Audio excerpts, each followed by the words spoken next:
Good evening friends, আশা করি তোমরা সবাই ভালো আছো, সুস্থ আছো। তোমরা তো জানো আইসিসি চ্যাম্পিয়ন ট্রফি শুরু হয়ে গেছে আর আজকে প্রথম ম্যাচে পাকিস্তান ও নিউজিল্যান্ড মুখোমুখি হয়েছিল। ফার্স্ট ইনিংস শেষ হয়ে গেছে। 50 ওভারের শেষে নিউজিল্যান্ড 5 উইকেটের বিনিময়ে 320 রান করেছে।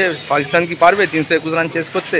কারণ এটা যেহেতু নকআউট টুর্নামেন্ট, যদি 321 রান না চেস করতে পারে, প্রথম ম্যাচ যদি হেরে যায়, পাকিস্তান কিন্তু চাপে পড়ে যাবে। পাকিস্তানের ইনিংসের শুরুটা বেশ ভালো হয়েছিল, নাসিম শাহ বেশ ভালো বল করছিল, কিন্তু নিউজিল্যান্ডের তরফ থেকে টম লেথাম ও উইল ইয়াং দুজনে সেঞ্চুরি করেছে। কারণ এটাই দেখার, বাবর আজম ফাকর জামানের প্রথম ওভারে কিন্তু অ্যাঙ্কলেটে চোট ছিল, এখন সে ব্যাটিং করতে নামে কিনা সেটাই দেখার।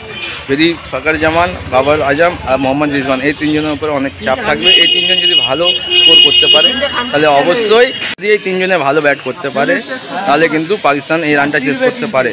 যেহেতু করাচির পিচ ডিউ ফ্যাক্টর আছে, আর ডিউ হলে বল কিন্তু গ্রিপ করতে অসুবিধা হবে, ব্যাটে ভালো বল আসবে, বল স্কিড করবে, তো ব্যাটসম্যানদের পক্ষে এটা অ্যাডভান্টেজ। এখন এটাই দেখার নিউজিল্যান্ডের বলাররা কেমন বল করে। তো আপাতত ভিডিওতে এইটুকু। যদি ভালো লাগে লাইক করো, কমেন্ট করে, শেয়ার করে। দেখা হচ্ছে একটা নতুন ভিডিও, ততক্ষণ টাটা।